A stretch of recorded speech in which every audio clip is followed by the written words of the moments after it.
Ok, je vous salue ce soir dans le nom précieux de notre Seigneur et Sauveur Jésus-Christ. Comme cela a été dit ce jour-là, qu'on devrait encore se retrouver pour donner aussi quelques points concernant ce que nous avons pris et ce que nous sommes en train de faire. Et ceci peut aussi nous donner la foi à la parole, ça doit nous donner l'assurance de ce que nous avons créé. C'est pourquoi aujourd'hui je vais développer les trois exodes. Nous allons voir comment le premier exode s'était fait, comment le premier, si le troisième, parce que le troisième exode là, c'est ça même les points principaux sur lesquels nous allons nous apaisantir. C'est pourquoi nous allons parler de ces choses-là. D'abord, le mot exode là signifie sortir, être appelé, sortir hors de. Et lorsqu'on dit sortir de, c'est qu'on a été quelque part.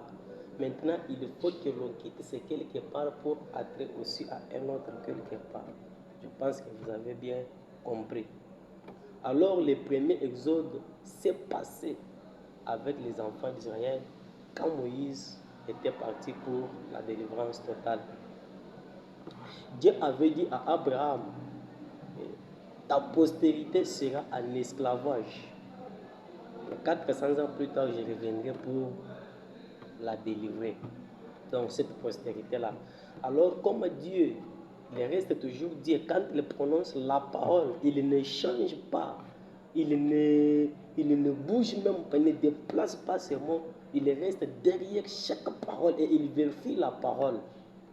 C'est pourquoi, comme il avait déjà promis, le peuple d'Israël devait se retrouver dans l'esclavage, où c'était en Égypte.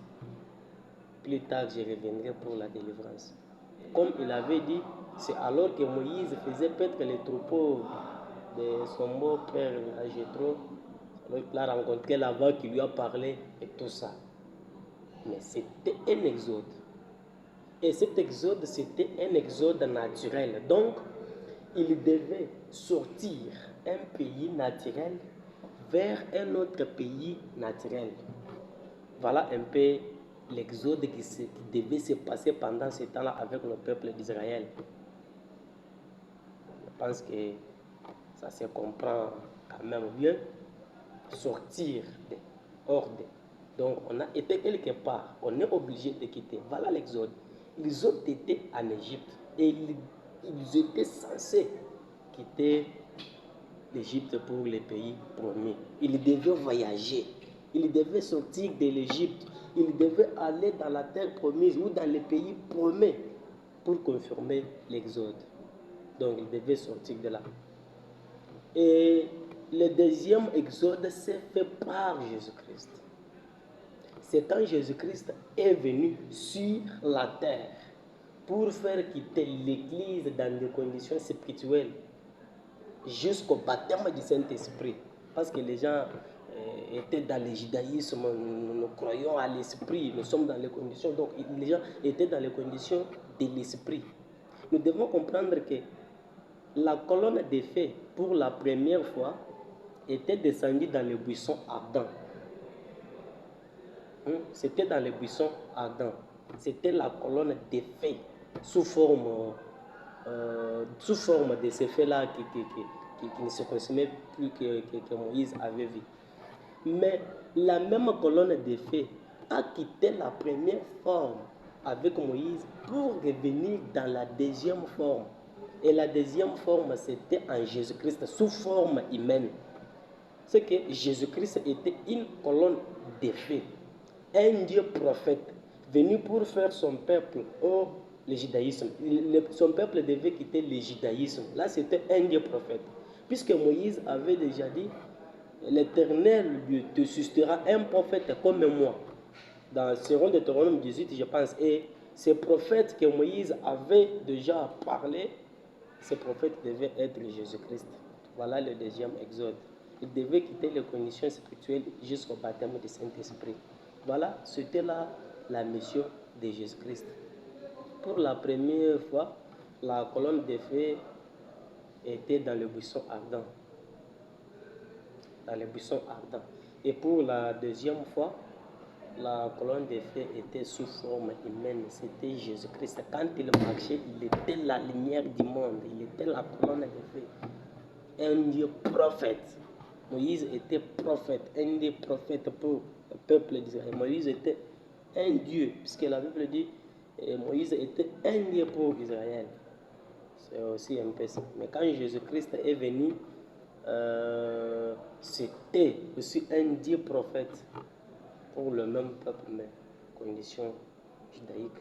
Donc, sortir le judaïsme pour entrer ou aller au baptême du Saint-Esprit. Mais la scène se répète aujourd'hui. Aujourd'hui, la même colonne de feu est revenue au-dessus du prophète. Et ce prophète que je suis en train de parler pour le moment, c'est William Marion Branham. La colonne de feu est apparue au-dessus de ce prophète avec la mission, la commission d'ouverture de la parole qui nous libère de tout péché, qui nous libère de tout lien de péché. Nous étions dans de mauvaises conditions. On suivait les trains de ce monde. Les credos, nous croyons en ceci, le peuple organisé. Mais quand la colonne de feu est apparue au-dessus du messager, la commission était d'ouverture de la parole qui nous libère de tout lien de péché. Donc, la colonne de feu qui apparaît au temps de Moïse dans le buisson ardent, c'est la même colonne de feu qui apparaît au temps de Jésus-Christ sous la forme humaine. Alors, il fallait que la même colonne de feu réapparaisse aujourd'hui au-dessus du messager. Avec quelle commission? Ouverture de la parole. Il a ouvert la parole. Et c'est cette parole qui nous a libérés de tout lieu de péché. Et cette parole, c'est le message que nous avons pris. L'ouverture de la parole, c'est ça même ce message, c'est ça cette parole. Car cette parole est tout ce que Dieu nous a promis. Et celui qui est venu ouvrir ça, c'est William Marion Branham, le prophète que nous avons cru en ce dernier jour. Nous devons comprendre qu'il y a 3 exodes et ça traite avec les dispensations.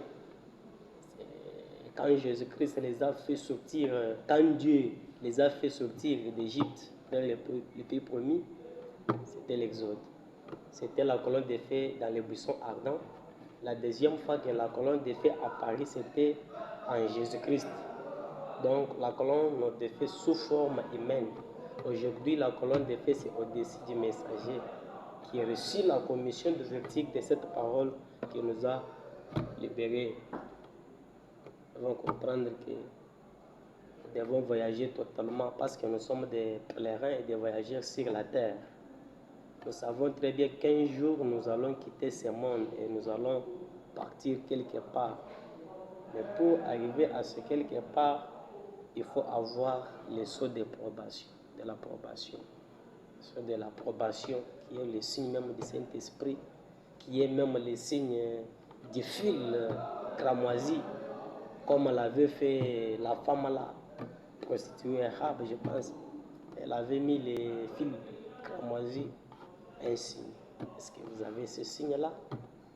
Et nous disons seulement que nous avons la parole. Oui, mes frères et sœurs, c'était un peu juste ça pour aujourd'hui. L'exposé sur les 3 exodes. Aujourd'hui, dans ces derniers jours, le 3e exode, c'est ce que nous sommes en train de faire. Nous avons quitté les mauvaises conditions, les conditions dénominationnelles pour croire à cette parole. Si Dieu nous donnait occasion, bon, c'est un peu ça, on va encore se retrouver pour on pourra parler de quelque chose. Merci.